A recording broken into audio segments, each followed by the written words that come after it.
Today we're going to talk about something that we all know and love, passive-aggressive behavior. No, it's fine. It's okay. No. Obviously, you're happy without me.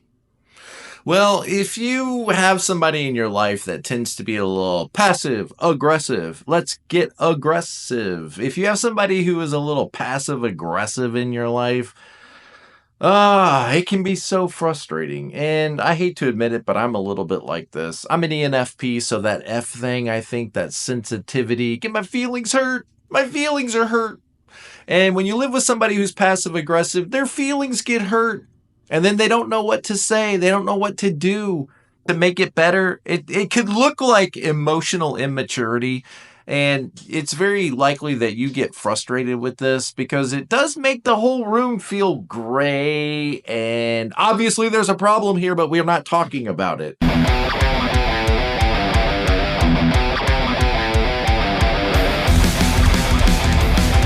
It's like there's a problem here, but we're not dealing with it. And I want to give you a metaphor that comes to my mind when I think about what it must feel like when people are on the inside of them, when they're being very passive aggressive.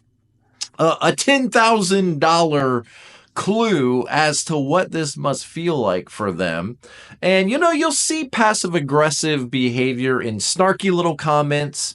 Oh, well, great. I'm glad you're able to do that. I'm glad you were able to. And they're just generally not happy with you and your happiness. And so, for example, you might go out and buy a new guitar and be like, hey, I got this new guitar. Doesn't everybody want to see this? Doesn't everybody want to know about this? And all of your friends are like, wow, that's so great. I love that. What kind of guitar is that? Is that a Gibson? Is that a Fender? What is that? Tell me more. And everybody's really happy about your happiness except the person that's passive aggressive. And they're obviously frustrated about this. They're obviously hurt. They're obviously angry about this because they don't celebrate what you're celebrating.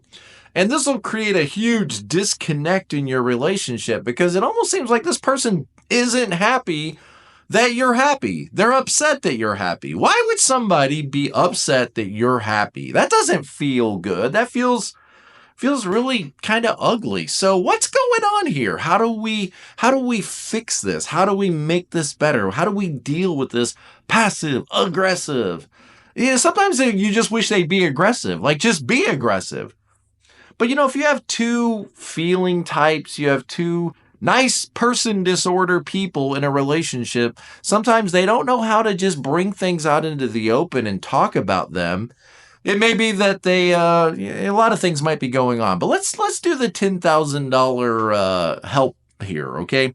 Imagine if I borrowed $10,000 from you.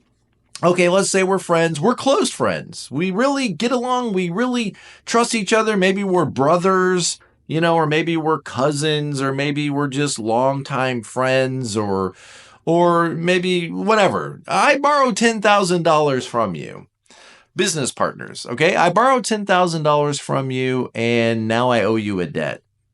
And maybe we didn't formally do this, which is a mistake. We probably just shook hands and I said, okay, well, I'm going to pay you back. You can trust me with this and blah, blah, blah. And let's say I pay back, maybe a little bit of it, but I never get around to paying it back. So I owe you this big, vast sum of money. Now, to you, it may or may not be a lot, but let's just say it's significant. $10,000 is significant. So I owe you this debt, but I don't acknowledge it. I pretend like it's not there. From your perspective, like I'm avoiding you. I'm talking about small talk. How about those bears? How about the tigers? How about, football? All the animals come out to play, right? And so I'm trying to pretend as though everything's fine when there is clearly a $10,000 debt here that you are owed. How are you going to feel? How are you going to feel when I go out and buy a new guitar? Everybody else is going to be like, wow, tell me more about this guitar. That's so amazing. Play something for us. How are you going to feel? Well, you would feel very hurt, frustrated, angry, irritated, disappointed.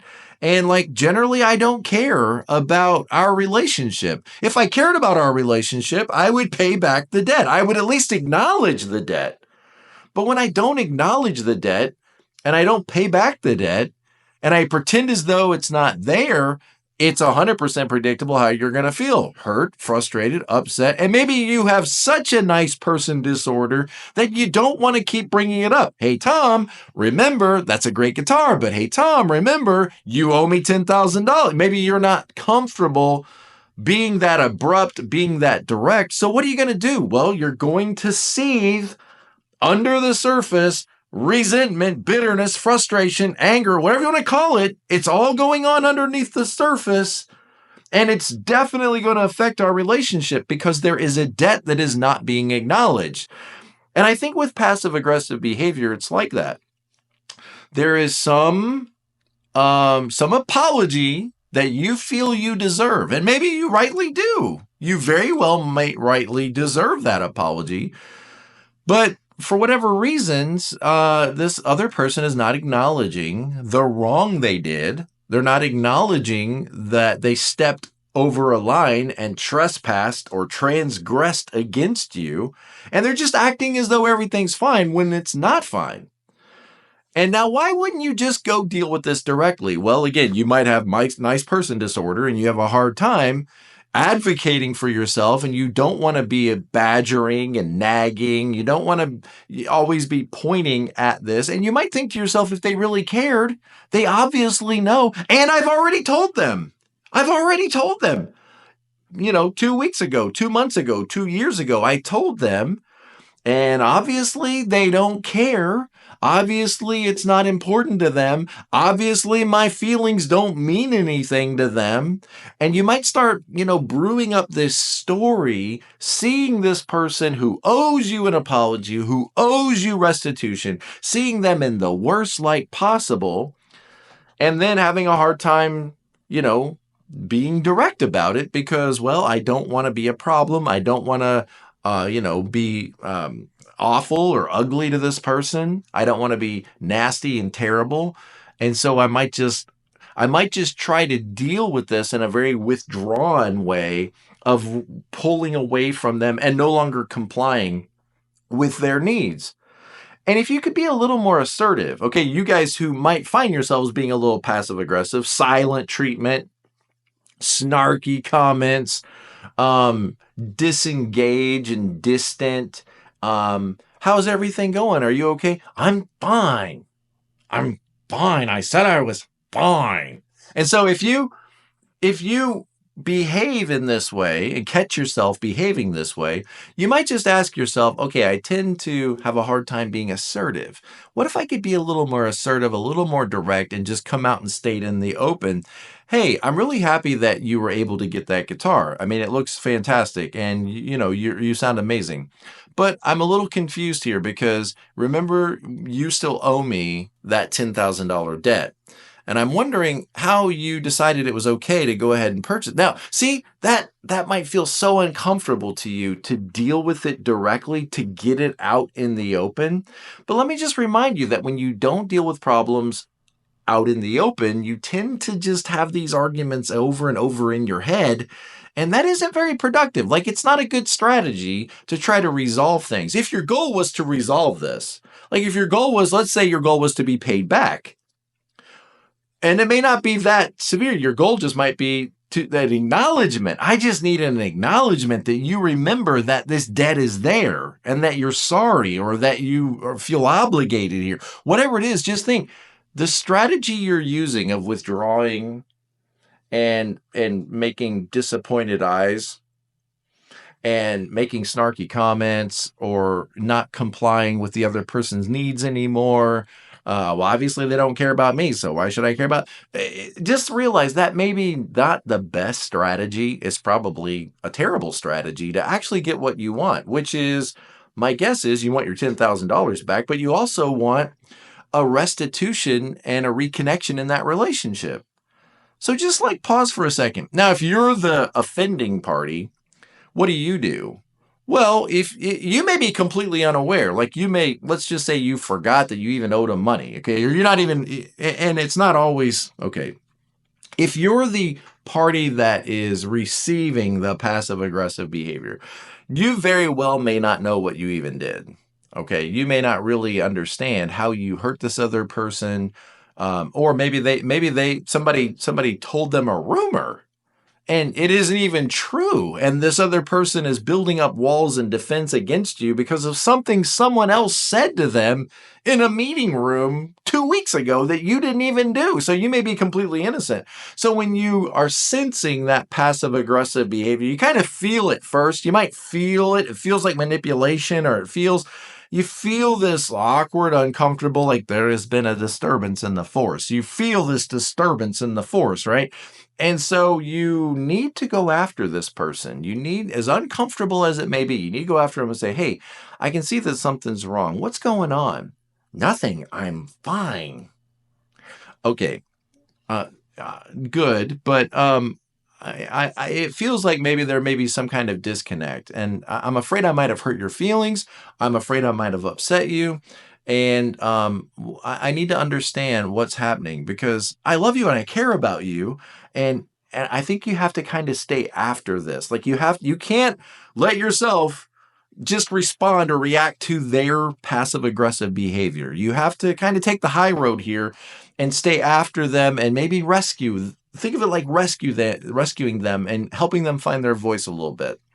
And that might take you leaning in and almost feeling like you're agitating them a bit before they'll finally maybe snap to their senses, open up, and tell you what's going on. Well, actually, I am a little bit upset. And then all of a sudden, whoop, there it is. Whoop, there it is. And you want to draw it out. Now, remember, if you're going to draw this out of this passive aggressive person and they're going to finally talk about it, then you want to create a safe space for them to be able to express their feelings without being punished. So let them express their feelings and try not to react to all of the toxic, ugly things that are going on in their mind about you, and hear them out. Okay, you got to hear them out and say, okay, wow, I'm so sorry. I didn't realize when I said that was so hurtful. I'm really sorry. And often this person needs some kind of acknowledgement that you have done wrong, or that you have hurt them, or that you have upset them. And that may be uncomfortable for you. If you don't like to deal with things, that may be uncomfortable for you to say out loud, well, hey, I'm really sorry. I certainly didn't mean to come across that way. And I can tell that I hurt your feelings, and I apologize. I'm really sorry. And so you might have to say some of those things before you can start to deal with the problem. But anyway, I just wanted to share that idea of the $10,000 debt, because I think that's kind of the way it must feel, or the way it feels when there's that passive aggressive stuff. Like, I'm sacrificing for you. I'm giving up my wants and needs for you. I'm pretending as though everything's okay when it's not okay. And we should just come out and directly try to deal with things, but it can be hard for passive aggressive people. It's a pattern. It's a learned pattern, and it can be, it can be difficult to unlearn these patterns. But there's hope. We can always grow. We can always mature. And, sometimes, again, fear of conflict, fear of feeling unheard, maybe low self-esteem, or even cultural and relational dynamics. Well, maybe you're the servant, or you're supposed to be in the submissive role. You're not supposed to complain or have problems. And so how else are you going to deal with this?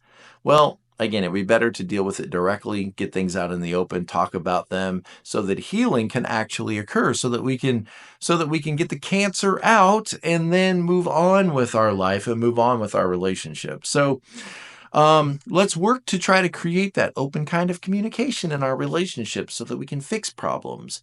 All right, guys. I hope it's helpful. I'll see you next time. Be present to life.